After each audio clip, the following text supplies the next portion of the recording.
Bueno, muchas gracias, Diana, por tu presentación. Creo que nos has ilustrado con varios aspectos que generan a veces confusión.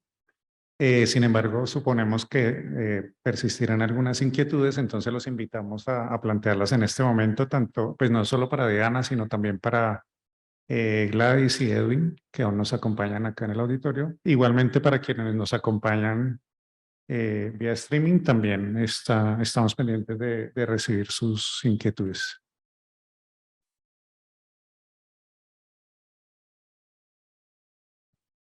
Eh, bueno, muy buenas tardes. Carlos Cubides de Industria Militar. Solamente para confirmar un tema referente a la última charla, el tema de tanques estáticos exige entonces solamente el etiquetado según el sistema global armonizado, entiendo. No sé si estoy en lo cierto ahí. Y ¿qué hay de el sistema de etiquetado según la norma NFPA 704 en Colombia? ¿Esto obedece solamente a una, digamos, informalidad respecto a los bomberos y organismos de emergencia o hay alguna otra obligatoriedad de utilizar el NFPA 704? Gracias. Bueno, aló, hola. Carlos, ya. Hola, Carlos. A ver, la pregunta del NFPA es muy recurrente. Mira, cuando empezó todo este tema del sistema globalmente armonizado, se citaron todas las entidades que tuvieran sistemas de comunicación de peligros y NFPA era uno de ellos y se citó. Y hubo una premisa y es que como los niveles de peligro están al contrario del SGA, se le solicitó a NFPA validar la posibilidad de cambiarlos para que quedaran en el mismo sentido, que el uno fuera el más crítico, porque es al contrario. Y NFPA lo estudió y le contestó diciendo que no, que ellos no lo iban a cambiar, entonces no se adoptó porque se quería ver de qué manera se adoptaba parte de esto, porque se hizo un consenso con los que ya habían, ¿sí? Entonces, cuando uno mira la resolución 773 del 2021 del Ministerio de Trabajo, que tiene unas especificaciones más detalladas para el tema de etiquetado, dice que no necesariamente se tienen que prescribir otros sistemas de comunicación siempre y cuando no creen confusión. Entonces ya con eso casi que quedaría por fuera. Estaría en contra de lo que está prescribiendo, ¿cierto? De hecho, NFPA no, casi nunca se supo implementar bien, porque al principio estaban en los camiones. Lamentablemente, Ecopetrol exigía que si el camión no tenía el diamante, no podía entrar a cargar. Y la NFPA 704 dice, no es para el transporte, ni para los envases, es para las áreas de almacenamiento. Es un criterio más para la respuesta a emergencias, no es criterio de almacenamiento de otra índole, ¿sí? Entonces, frente a eso, ni van las etiquetas, ni van en los vehículos. Y la otra pregunta de los tanques fijos. Los tanques ya nos dice la resolución 773 que se deben marcar con sistema globalmente armonizado. Vale. Buenas tardes, Edgar Mora. La pregunta es para Edwin. Después de que clasifican y hacen todo el proceso para hacer cómo está la disposición ¿qué? De los plásticos, ¿sí? Para los productores los puedan comprar. Y clasifican los residuos contaminados, estos que, ¿cuál es la disposición final de los residuos contaminados? De los plásticos contaminados, en este momento, la solución que tenemos habilitada es el coprocesamiento.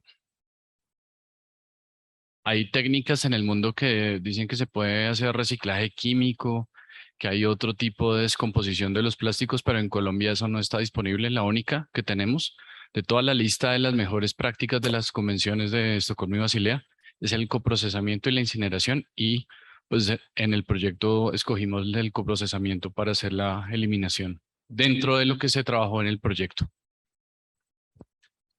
Sí, y hay otra cosa adicional ahí que nos ha pasado con los plásticos de RAE. Nosotros aproximadamente de 2.000 toneladas de plástico que hemos procesado, como lo explicó Edwin, solo han salido 92 toneladas de plásticos con contaminantes orgánicos persistentes.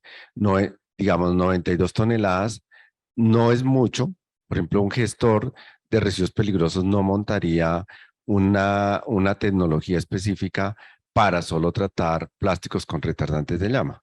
No es, digamos, no es un residuo que, como ustedes ven, que es como lo que mostraba el IDEAN en el inventario, que lo que nosotros generábamos eran muchísimos, por ejemplo, residuos de hidrocarburos o aceites usados.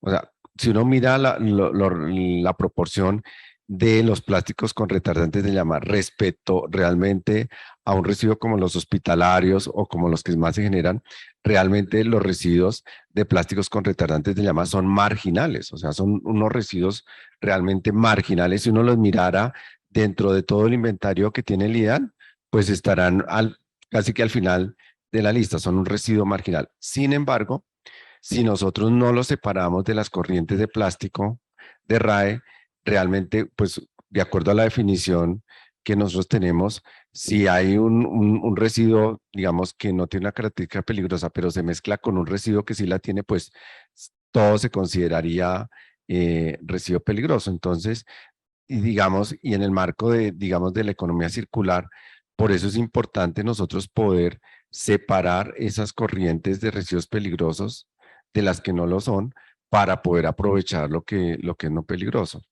Entonces, digamos, por eso realmente nosotros pensar en montar una planta de tratamiento diferente digamos, al coprocesamiento, que fuera, por ejemplo, estas tecnologías de reciclaje químico, digamos, no se justifica por el volumen que nosotros tenemos. Entonces, digamos que por eso Edwin dice que lo que nosotros tenemos disponible realmente es el coprocesamiento, donde estamos haciendo un aprovechamiento energético.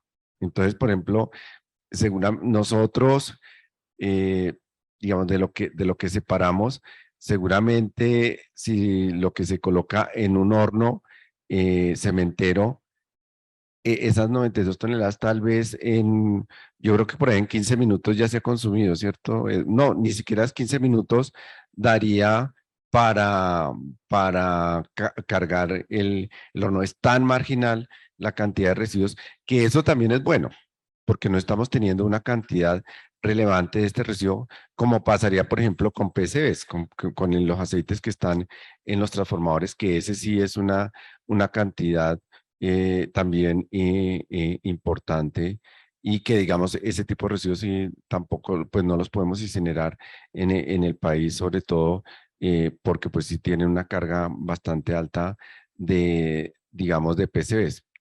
Y otra consideración es que estos plásticos también tienen una carga muy baja de retardante de llama bromado. Aparte de que es poco lo que se genera del plástico, también la carga, o sea, el porcentaje de COPS en el plástico también es muy baja, es bastante baja. O sea, realmente lo que yo le digo, lo que buscamos es separar esas corrientes de residuos. Y lo otro, adicional con estos residuos, es que, digamos, en el mundo ya casi no se están fabricando equipos y aparatos eléctricos y electrónicos con estas sustancias. Entonces también la cantidad de residuos viene decayendo año a año, porque estamos pasando a otros retardantes de llama. Entonces son digamos, cuestiones, y a veces nos dicen, bueno, entonces ¿para qué? Si son marginales y no sé qué, ¿para qué invierten tanto dinero? Sí, por un lado, pues porque así, digamos, si son residuos que son persistentes, o sea, digamos, si entran al ambiente van a estar mucho tiempo, digamos, sí es un interés sacarlos de las corrientes. Y lo otro es que nosotros tenemos que cumplir con la Convención de Estocolmo sobre contaminantes orgánicos persistentes, donde nos comprometimos a que íbamos a gestionar de una forma adecuada esas sustancias. Ok, si me permiten, antes de continuar con la siguiente pregunta de los aquí presentes, vamos a intercalar con una que nos ha llegado por el chat Es para Diana. En caso de transportar más de una mercancía peligrosa, ¿se debe indicar más de una placa ADR o se mantiene la de mayor riesgo para la salud y ambiente? Se deben colocar tantas placas como clases de mercancías peligrosas se estén transportando. O si una sustancia, aparte de ser corrosiva, es tóxica e inflamable, se deben poner las 3. Independientemente si una sustancia tiene los 3 peligros o está transportando 3, se colocan cuantas placas de cuántas clases esté transportando, siempre y cuando bajo el decreto de Colombia sean compatibles. El libro naranja permite transportar sustancias incompatibles, pero la reglamenta ¿cómo? Que eso sería lo ideal. Ok. Aprovechamos otra que también es para ti. Antes de dar la palabra. Perdón. Aclaro que de pronto me estaban preguntando era la placa UN. Yo entendí las placas de las clases. Entonces aclaro, las de las clases son tantas clases y si es el UN es una placa con el UN de la más peligrosa. Ok. ¿Vale? Ok. Muchas gracias por la aclaración. La siguiente dice, la reglamentación planteada para transportes de mercancías peligrosas se aplica de manera homóloga para transporte de residuos de sustancias químicas. Hagamos de cuenta que esa pregunta no existió. Y ahí está la respuesta del planteamiento de los RAE y de los RESPEL. Ya, aquí va la respuesta. Prepárense, Minambiente. Sí, es que aquí se trata como que de la pelota caliente. No, de verdad que el tema no es fácil, pero es sencilla la respuesta. Si el Ministerio de Ambiente considera que es un residuo peligroso, ya ustedes están dando la clasificación, es peligroso y como tanto tendrá que cumplir toda la norma de transporte, así es sencillo. Ustedes son los expertos en residuos, ustedes son los que llevan años y años trabajando el tema y es muy complejo, porque uno dice, hay materiales o equipos que inicialmente fueron peligrosos, pero que ya agotados no son peligrosos, entonces cuando se transporten ya no van a ser peligrosos. ¿Y eso quién lo sabe? Ustedes, con las definiciones, con las clasificaciones, con todo lo que aportan en tanto estudio de residuos peligrosos. ¿Sí me explico? Entonces digamos que va a tener que ser totalmente asociado el tema y es si un residuo por el Ministerio de Ambiente quedó clasificado como peligroso, se tendrá que transportar como tal. Sí, solucionado. Con mucho gusto, de parte muy atenta. Gracias, Diana. Y escúchame, hay otro para Diana de una vez. Respecto a la identificación de peligros, ¿cuál es más exacto, el libro naranja o el libro TLBS sobre valores de límites permisivos? Estamos hablando del libro de la ACGIH, de la agencia de los TLB. Pues debe ser. TLBS. Bueno, Colombia adoptó la ACGIH, la agencia que trata este tema de los límites permisibles. Sí, para el lugar de trabajo. Cuando una sustancia tiene un límite, por decir, de 2 horas, que el trabajador puede estar expuesto máximo 2 horas, y entonces en ese caso hay que estar trasladando el trabajador a otra parte para que no supere esas 2 horas, etcétera. No, son temas totalmente diferentes. Esos son límites permisibles desde el punto de vista ocupacional. Para ambientes de trabajo. Los trabaja completamente la persona de seguridad de salud en el trabajo y es muy diferente al tema de clasificar o no una mercancía peligrosa. Ok, muchas gracias por la aclaración. Ahora sí, qué pena, por allá hay una pregunta en el público. No, habla tranquila, habla. Hola, hola. Entonces,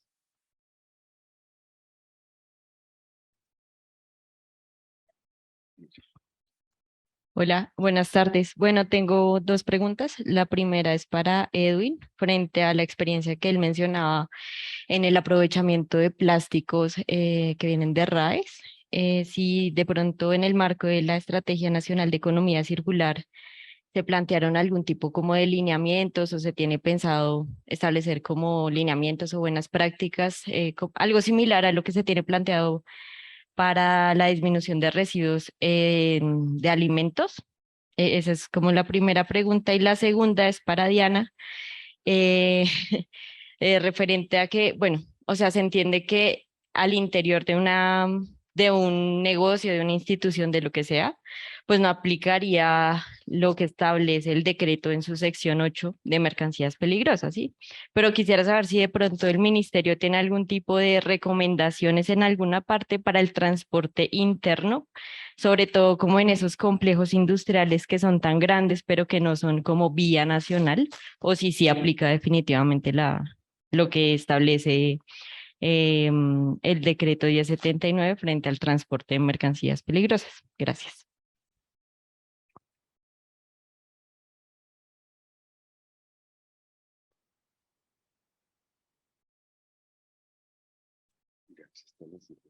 Hola, hola. Sí, pues uno de los ejemplos de encadenamiento que les mostraba yo de los plásticos estaba pensado un poco como decía reciclo, no lo mostré en las fotos, pero era como el uso de plásticos de aparatos en nuevos aparatos.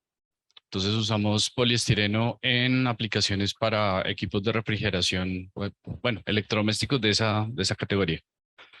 Pruebas para eso, además de las pruebas mecánicas y de resistencia que requieren esos aparatos, por ejemplo, en las fichas del Extralandia tuvimos que hacer pruebas de migración de sustancias contaminantes para ese tipo de aplicaciones. Cosas en contacto con alimentos no estamos pensando hacer con los plásticos de los RAE, además que son plásticos que no son necesariamente del tipo de los que se usan para contacto con alimentos, ABS policarbonato, poliestireno de alto impacto, que son como los mayoritarios en esos RAE. Y pues claramente todo esto está enmarcado en el tema de Estrategia Nacional de Economía Circular y muchas de las empresas que participaron con nosotros tienen áreas, digamos, de política de compañía que trabajan ese tipo de proyectos y eso nos abrió la puerta, de hecho, para poderlos implementar. Vale. En un proyecto energético hace muchos años me hicieron una consulta sobre si ellos que tenían una área muy grande tenían que aplicar todo este tema, pero era ruta interna, ¿sí? Y pues no, esto aplica de la puerta hacia afuera, ¿cierto? Pero cuando tuvieron un incidente y se contaminaron muchas personas que no tenían por qué, porque eso no estaba anunciando ningún peligro, entonces adoptaron tomarlo. Yo diría que sí es obligatorio, no para el control al transporte de mercancías peligrosas, porque vaya a ser sujeto a una inspección y vigilancia de que vaya a entrar un agente de control a ver si usted cumple o no cumple. No, por el principio de responsabilidad de declarar, de comunicar los peligros. Me parece que sí hay que comunicarlos en el vehículo, que diga que está llevando, sobre todo que en esos proyectos se transportan sustancias explosivas. Entonces también hay que con mayor razón declararlos, ya sea que sean las materias primas y el explosivo se prepare allá o que estén transportando explosivos. Entonces me parece que por principio de precaución debiese aplicarse, pero si vamos pues a la norma como tal, es de la puerta hacia afuera en las vías nacionales.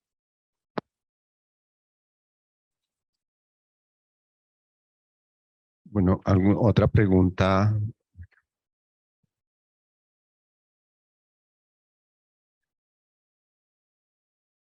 Gracias. Una pregunta pequeña para Edwin.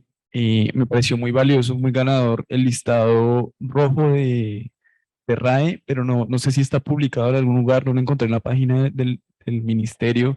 Creo que sería muy valioso poderlo divulgar para los propósitos que se tienen con él. Sí, es cierto, no está publicado en este momento como tal dentro del sitio, pero si usted descarga la aplicación SmartRAE y hace las consultas por tipo de aparato y color del aparato, le aparece la clasificación no solamente del listado rojo, sino del listado verde, es decir, de lo que está confirmado, que hasta el momento con las pruebas que tenemos no contiene los retardantes y se podría llevar a reciclaje de una. Entonces, a través de la aplicación usted podría tener el listado de una manera un poquito más, pues no tan resumida como están en el póster, pero próximamente yo creo que podemos publicar el listado versión 2022, porque como les decía, esto es dinámico. Buenas tardes. Mi nombre es Plácido Silva de la Red de Desarrollo Sostenible. Una pregunta para la Agencia Nacional Ambiental es ¿qué cubrimiento se tiene con la recolección de los envases de los pesticidas en Colombia? ¿Qué cubrimiento hay desde las responsabilidades extendidas del productor? Gracias. Bueno, frente al cubrimiento del tema de plaguicidas, se supone que la cobertura es nivel nacional y que debería estar asociada donde se están colocando a disposición los puntos. Lo que hemos identificado y que ustedes lo pueden ver en los mapas es que en el tema de plaguicidas lo que más utilizan son rutas de recolección, lo cual hace un poco más difícil poder espacializar y decir geográficamente qué tanta área están cubriendo, porque de las principales estrategias que ellos manejan es rutas de recolección o campañas. Realmente no utilizan puntos fijos que uno pueda, son muy poquitos, la verdad. Este año precisamente hemos iniciado el proceso de visitas. Ellos, desde que se implementó el plan, nunca habían sido visitados. Y este año con la implementación de las visitas, pues empezamos a encontrar varias cosas de estas en donde no es tan fácil para el productor o pues quien quiera hacer la devolución más bien, entregarlos en los puntos. La cobertura se supone que debe ser nacional, asociada principalmente a los puntos de distribución a los que ellos están. Y así es como en este momento está operando. Esperamos a final de este año ya poderles entregar un poco el insumo de lo que fueron los resultados de las visitas de seguimiento que hicimos este año sobre efectivamente esas rutas o esos puntos que están colocando a disposición.